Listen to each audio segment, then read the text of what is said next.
దేవుని ఘనమైన నామమునకు స్తోత్రములు. ఈ వాగ్దానమును వింటున్న మీకందరికీ మన ప్రభువును ప్రియ రక్షకుడైన యేసుక్రీస్తు నామములో శుభములు, మా హృదయపూర్వకమైన వందనములు. ఈరోజు మీ కొరకైన దేవుని వాగ్దానము మత్తయి శుభవార్త 7వ అధ్యాయము 7వ వచనము.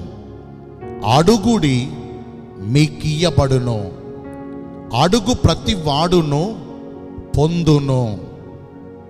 మంచి దేవుడైన యేసయ్య ఈ మంచి వాగ్దానమును నేడు మనందరి జీవితములలో నెరవేర్చునుగాక. ఆమేన్. ఈ వాగ్దానాన్ని మనము పరిశీలిస్తే మనము మన దేవుని యొద్దకు వచ్చి ఆయన యందు నమ్మకమునుంచి ఆయనతో కూడా మనము చేసుకున్న ప్రతి మనవులను, ప్రతి ప్రార్థన విజ్ఞాపనలను ఆయన ఆలకించి అంగీకరించి ఆయనను మనము అడుగు వాటన్నిటినీ మరింత నిశ్చయంగా మనకు దయచేస్తారు. అంత మాత్రమే కాదండి, మన కోరికను సిద్ధింపజేసి మన ఆలోచన యావత్తును సఫలమగునట్లుగా చేసి మన మనోభిష్టమును నెరవేర్చి శ్రేయస్కరమైన ఆశీర్వాదములను ఆయన మనకు అనుగ్రహిస్తారు. ఆయన యొద్దకు వచ్చు వారిని ఆయన ఎంత మాత్రమును త్రోసివేయరు. వారి ప్రార్థనలన్నిటినీ అంగీకరించి వారు ఆశించినట్లుగా వారి జీవితాలలో అధికమైన మేలులు వారికి ప్రసాదిస్తారు. మన దేవుడు ఎంత గొప్ప దేవుడంటే, మనము అడుగుచున్న వాటన్నిటికంటేను, మనము ఊహించుచున్న వాటన్నిటికంటేను ఆయన మన పక్షమునందుండి మరి అత్యధికమైన మేలులు మనకు దయచేయగలిగిన సర్వశక్తిమంతుడు. దేవుడు తన ఐశ్వర్యము చెప్పున క్రీస్తు యేసునందున్న మహిమలో మన ప్రతి అక్కరను తీరుస్తారు. మనము ఆయనను అడుగగా మనము అడిగినవన్నీ ఖచ్చితముగా ఆయన మనకు దయచేస్తారు. అయితే మనము అడిగినవన్నీ పొందుకోవాలంటే ఆయనకు మనకు ఒక తండ్రికి బిడ్డకు ఉన్న రిలేషన్ ఉండాలి. మీ పిల్లలు మిమ్మును చేపనడిగితే పామునిస్తారా? రొట్టెనడిగితే రాతినిస్తారా? మీరు చెడ్డవారయుండియు బలహీనులయుండియు మీ పిల్లలకు మంచి ఈవులనివ్వాలనే ఆలోచనను కలిగి ఉన్నారు కదా. అట్టిది మీ పరలోకమందున్న మీ తండ్రి మీకంటే శ్రేష్ఠుడు కాదా? ఆయనను అడుగు వారికి ఎంతో నిశ్చయంగా మంచి ఈవులనిస్తారు.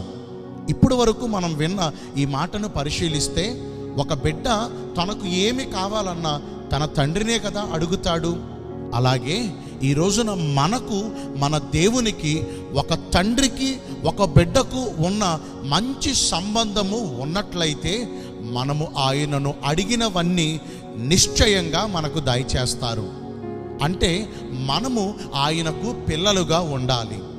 మరి ఎవరు దేవునికి బిడ్డలని పిలవబడగలరు? మొదటిగా తనను ఎందరూ అంగీకరిస్తారో వారికందరికీ, అనగా ఆయన నామమందు విశ్వాసముంచు వారందరికీ దేవుని పిల్లలు అని పిలవబడటానికి దేవుడే అధికారం ఇచ్చాడు.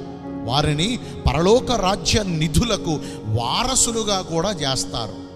పరిశుద్ధ గ్రంథములో ఆయన మనలను దాసులుగా పిలవలేదు. మనకు దేవుడు దత్తపుత్రాత్మనిచ్చాడు. అంటే మనము దేవునికి పిల్లలుగా ఉండాలని, ఆయనకు బిడలగా ఉంటూ ఆయన ఇచ్చే ఈవులన్నీ అనుభవించాలని, ఆయన ఆశీర్వాదములను అనుభవించాలని, ఆ నిత్య జీవానికి వారసులం అవ్వాలని మన విషయంలో ప్రభు ఎంతో కోరుతున్నాడు. మరి ఇవన్నీ మనకు దయచేయగలిగిన దేవుని యందు మనము విశ్వాసము ఉంచుతున్నామా? చూడండి, ఎందరైతే ఆయన యందు విశ్వాసం ఉంచుతారో వారికి ఆయన పిల్లలు అని పిలువబడే అధికారం దేవుడిస్తారు. మరి ఈ రోజున ఒక డబ్బును నమ్మినట్లుగా, మనుషుల మాటలను నమ్మినట్లుగా, లోకములో ఉన్న వాటిని నమ్మినట్లుగా, మనకున్న శక్తిని, మనకున్న బంధువర్గాన్ని, మనకున్న వేటినో నమ్మునట్లుగా మనము దేవుని యందు నమ్మకం ఉంచగలుగుతున్నామా? ఒకవేళ ఈ లోకపరముగా మనము వేటిని నమ్ముచున్నామో అవన్నీ మన నమ్మకాన్ని వమ్ము చేయొచ్చు. ఎవరెవరి మీద మనం ఆశ పెట్టుకుంటామో వాళ్ళందరూ మన ఆశలను అడి ఆశలుగా మిగల్చవచ్చేమో, కానీ ఆయనను నమ్ముకున్నట్లయితే, ఆయన యందు మన పూర్ణ హృదయముతో విశ్వాసమును ఉంచగలిగితే, మనము నమ్మినట్లుగానే ఆయన మనకు కార్యములను దయచేస్తారు. ఆయన యొద్దకు వచ్చు వారిలో ఆయన విశ్వాసమునే చూస్తారు. మనలో మన దేవుడు కోరినది విశ్వాసమునే కదా. అట్టి విశ్వాసం లేకుండా ఆయనకు ఇష్టులై ఉండుట అసాధ్యమని లేఖనాలు స్పష్టం చేస్తూ ఉన్నాయి. అంటే ఇప్పుడు ఆయన యందు మనం నమ్మకమును ఉంచగలిగితే, ఆ తండ్రి అయిన దేవుని యందు మనము విశ్వాసమును ఉంచగలిగితే, మనము ఏది అడిగినా అది నిశ్చయంగా ఆయన మనకు దయచేస్తారు. ఇక రెండవదిగా, ఎవరు దేవునికి పిల్లలవ్వగలరు అంటే, మన దేవుడు పరిశుద్ధుడు. ఆయన పిల్లలుగా మనము కూడా పరిశుద్ధమైన ప్రవర్తన కలిగి జీవించాలి.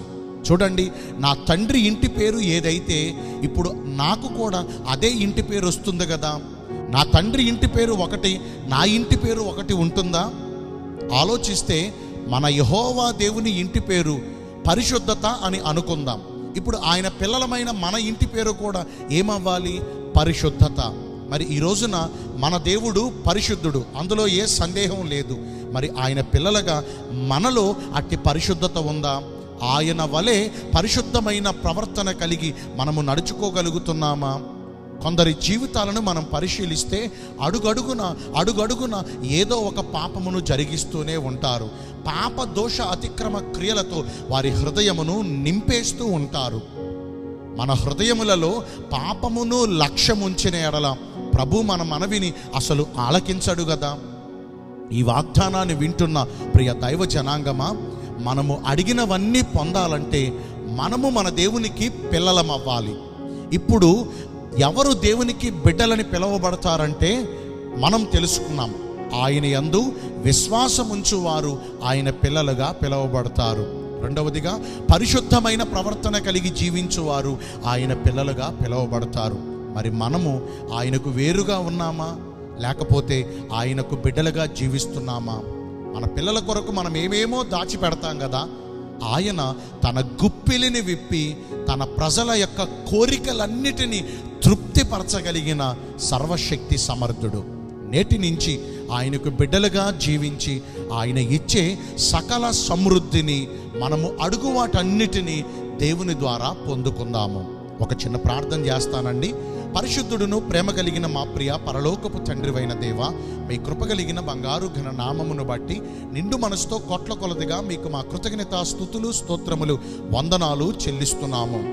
అడుగుడి మీకు ఇవ్వబడును అని ఈ రోజున వాగ్దానం చేశారు. మీ చిత్తానుసారంగా ప్రవర్తించి ఈ వాగ్దాన ఫలమును పొందుకునే కృపను నేడు మాకందరికీ దయచేయండి. ఈ రోజున ఎందరైతే పుట్టినరోజులను, వివాహ దినములను, ఇతరమైన శుభకార్యములను జరిగించుకుంటున్నారో వారందరికీ మెండైన దీవెనలు కుమ్మరించమని, మీ రాకడ కొరకు మమ్మను సిద్ధపరచమని యేసుక్రీస్తు ప్రశస్త నామమున ప్రార్థించి వేడుకొనుచున్నాను మా ప్రియ పరలోకపు తండ్రి. ఆమేన్. May God bless you all. Thank you.